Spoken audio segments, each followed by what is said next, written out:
ही हमारे बड़े ही दिग्गज समाज सेवी और एक हिसाब से कहिए कि कांग्रेस की एक मजबूत रीढ़ कानपुर में कोयला मंत्री रहे, गृह राज्य मंत्री रहे श्री प्रकाश जायसवाल जी का निधन हो गया है, जिसके हम सत सत नमन करते हैं, वंदन करते हैं। और पार्टी इस दिग्वंत आत्मा को भगवान अपने चरणों में स्थान दे, परिवार को असीम दुख सहने की शक्ति दे। इनकी भरपाई पार्टी कार्यालय में या पूरे देश में ऐसे व्यक्तित्व छवि की भरपाई नहीं की जा सकती। कांग्रेस को मजबूत बनाने जी, कोयला मंत्री रहते हुए उन्होंने तमाम बड़े काम किए, गृह राज्य मंत्री रहते हुए भी उन्होंने बड़े बड़े फैसले लिए जिनकी कोई गिनती नहीं कर सकता है। एक मजबूत स्तंभ थे कानपुर के, हमारे कई बार सांसद रहे।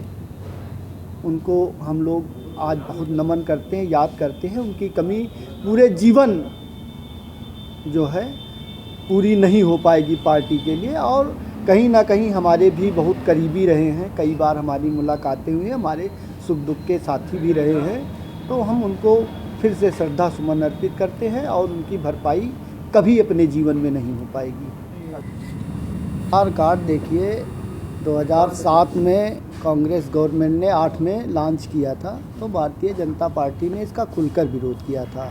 आधार कार्ड जो है देश का एक नागरिक का एक कोड नंबर है, जिससे आप नागरिक का एक विशिष्ट पहचान कर सकते हैं कि यह व्यक्ति फला है कि नहीं है।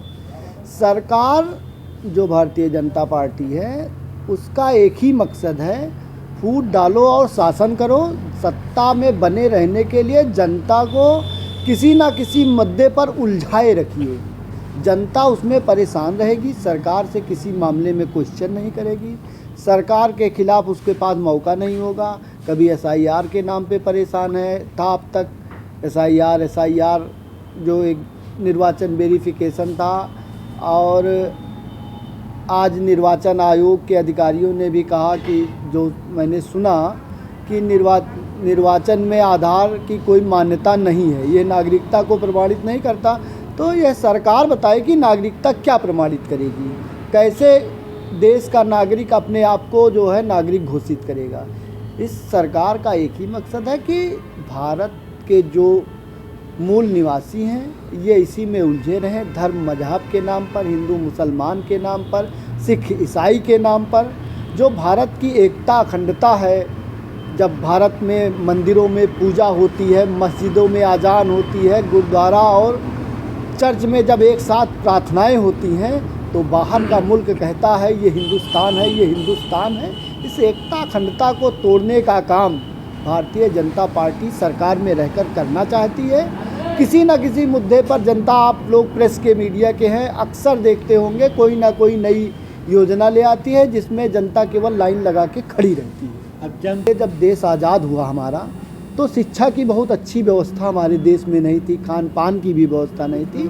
तो कांग्रेस सरकार ने धीरे धीरे शिक्षा की ओर अग्रसर किया, बड़े बड़े कॉलेज बनवाए, यूनिवर्सिटी बनवाई, प्राइमरी स्कूल हर गांव में दिए कि जिससे बच्चों को शिक्षा प्राप्त हो जाए। पहले एक बड़ा तकबा था जिसके पास कोई जन्मतिथि का प्रमाण नहीं होता था, लेकिन फिर भी ब्लॉकों पे कांग्रेस सरकार ने एक व्यवस्था बनाई थी कि एक परिवार रजिस्टर होगा जिसमें आपका मकान नंबर होगा, जो भी पैदा होगा या मृत्यु होगी तो उसका एक पंजीकरण होगा। लेकिन इस योजना को भी कहीं ना कहीं जो सरकारी तंत्र है वो पूरी तरह काम नहीं कर पाया, और ये योजना जो है ब्लॉक तक ही सीमित रह गई। जो तो जागरूक थे वो अंकित हो गए, लेकिन जो जागरूक नहीं थे वो इससे भी वंचित रहे। भारतीय जनता पार्टी के गवर्नमेंट आई तब से किसानों के लिए MSP के नाम पर दुगने का केवल भाषण चलता रहा है। धान खरीद फरोख्त में किसान के लिए ऐसी लंबी व्यवस्था कर दी है कि आप पहले खतौनी लाइए, ऑनलाइन कराइए, वेरिफिकेशन कराइए तहसील से, तब किसान बेचे।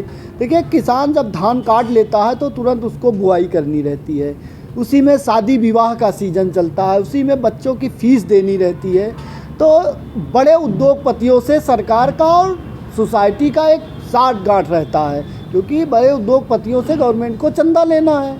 तो क्या करते हैं कि ये इस नाम पर के भाई मजबूरी है किसान के पास, आप सोसाइटी में आज धान तौलाएंगे तो 1 हफ्ते बाद पैसा आएगा, उसको पैसे की ज़रूरत है। तो मजबूरी में किसान औने पौने उसका खरीद रहा है, और कहीं ना कहीं किसी किसान, कोई जो बड़ा किसान काश्तकार है, वो कहीं ना कहीं 2 पैसे के लालच में बनियों के हाथ बिक भी रहा है, खतौनी लगा के कि हमको 2 पैसा मिल रहा है, और बनिया किसान को लूट रहा है। सरकार का ये पूरा तंत्र है, लूटने की पूरी व्यवस्था है।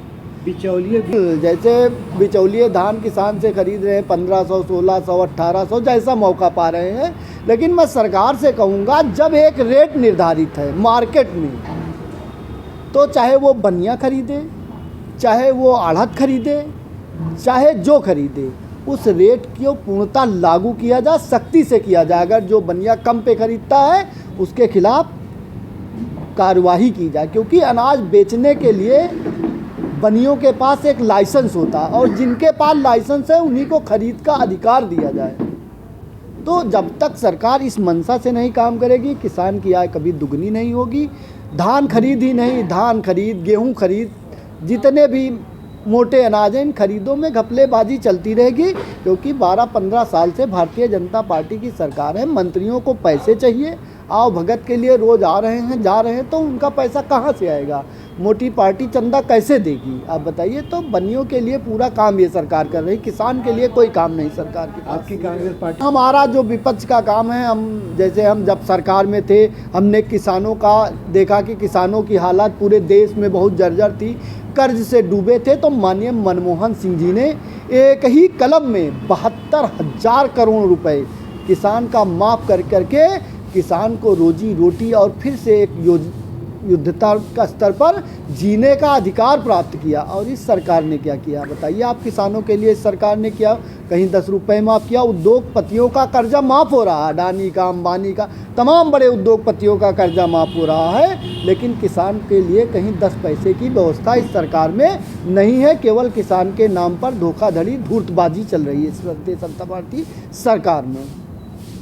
जैसे आधार देश के जो नागरिक को एक कोड मिला है, वो एक हिसाब से समझिए कि देश की एक बड़ी नागरिकता है जिसको डिले नहीं किया जा सकता। लेकिन ये गवर्नमेंट है, इनकी पूर्णतः मंशा है कि देश केवल इसमें उलझा रहे और वो अपने मकसद में कामयाब होते रहें।